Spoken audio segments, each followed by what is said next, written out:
Odmek. Stalo sa niečo, čo si nepamätal ani najstarší obyvateľ Snehuliakoviec, knihovník pán Litera. A ten mal presne 101 rokov. Ráno všetci vyšli von, aby z dvorov a chodníkov odhrnuli čerstvo napadaný sneh, keď tu čľap. Sneh sa topil. Hrubá snehová perina sa do rána zmenila na šitú čľapkanicu. Vzduch bol príjemne teplý ako na jar, po mraze ani stopy. Vtáky začínali čvirikať. Ľudia si namiesto teplých čižiem obúvali gumáky, pretože mláky a čľapkanice bolo všade počlenky. Od skorého rána si podávali kľučku na mestskom úrade a dožadovali sa od starostu Arnošta Chumelicu nejakého vysvetlenia. Ten však nebol o nič múdrejší. Tiež ho náhla zmena počasia prekvapila. V predpovedi nič také nehlásili, hovoril svojej manželke, keď mu priniesla do kancelárie obed. V záhrade máme vodu a začínajú nám kvitnúť orgovány, povedala pani starostová.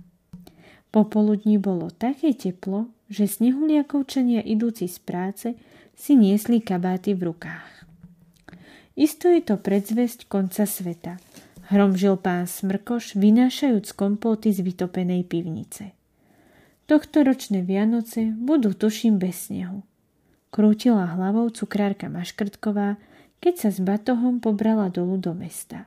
Bála sa, že teplé jarné počasie prebudí zo zimného spánku medveďa, čo spal v jej kuchyni za skriňou. Usúdila, že bude bezpečnejšie, ak pobudne pár dní mimo domu. Pani starostová ju ochotne ubytovala v kuchynke na mestskom úrade. Bola tam posteľ, aj veľká pec, nuž mohla nerušene pracovať na zimných zákuskových objednávkach. Starosta Arnošt Chumelica si pozval aj horára Púčika ako odborníka, no aj ten pri pohľade na prebúdzajúcu sa prírodu len bezradne krčil plecami. Starosta, či chcel alebo nie, musel priznať, že si nevie rady.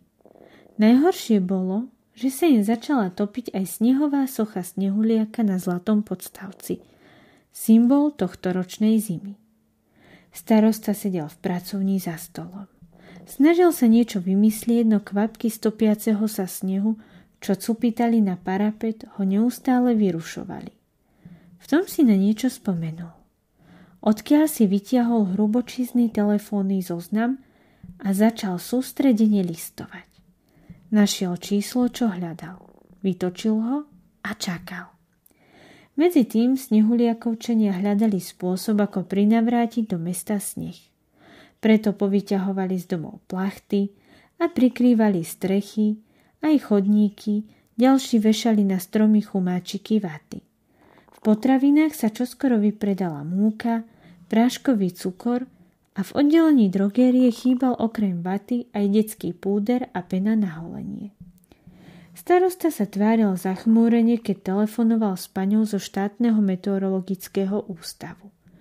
Vo vašom okolí sme namerali na toto ročné obdobie nezvyčajné oteplenie, rozprávala. Nie, naozaj netušíme, čo môže byť príčinou. Dá sa to nejak napraviť? Pýtal sa starosta. Žiaľ, my počasie iba meriame a predpovedáme. Nevieme ho ovládať. Do počutia. Starosta zložil telefón. Nebol o nič múdrejší než pred 5 minútami. Rozhodol sa, že sa pôjde prejsť. Vyšiel zadným vchodom, prešiel popri cukrárni a zmizol medzi stromami. V lese sa ešte kde tu držali fliačiky snehu. Ani nepostrehol ako, ocitol sa na kamienkami dláždenej ceste, vedúcej k Mikulášovmu domu. Aspoň ho pozdravím, keď už som tu, pomyslel si starosta.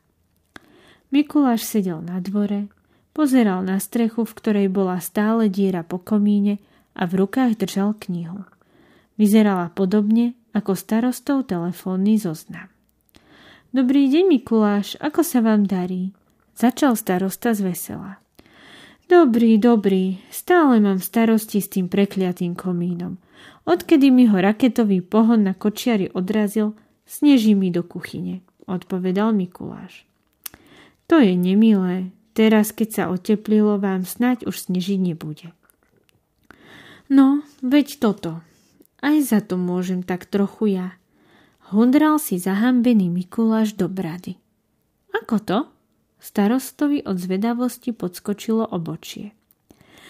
Použil som knihu kúziel, aby som pričaroval nový komín, iba že som si poplietol zaklínadlo a namiesto komína je tu všade jar.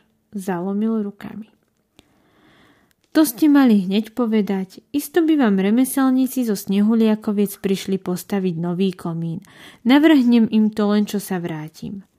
A vy by ste mohli vziať späť tú jar. Alebo aspoň pričarovať naspäť zimu, vravel starosta a úprimne sa tešil, že možno našiel riešenie. Mikuláš súhlasil. Založil si zamastené okuliare, ktoré mu boli navyše aj slabé. Našťastie si to starosta všimol skôr, než sa stihla stať ďalšia katastrofa a ochotne mu požičal svoje. Mikuláš našiel kúzlo a nahlas ho prečítal. Žumi, žami, žemi, žom, nech má zima vlády trón. Zabralo? Spýtal sa netrpezlivo starosta, no na dôkaz nemusel čakať. Obloha sa zatiahla, začalo snežiť a do doliny sa vplížil mráz.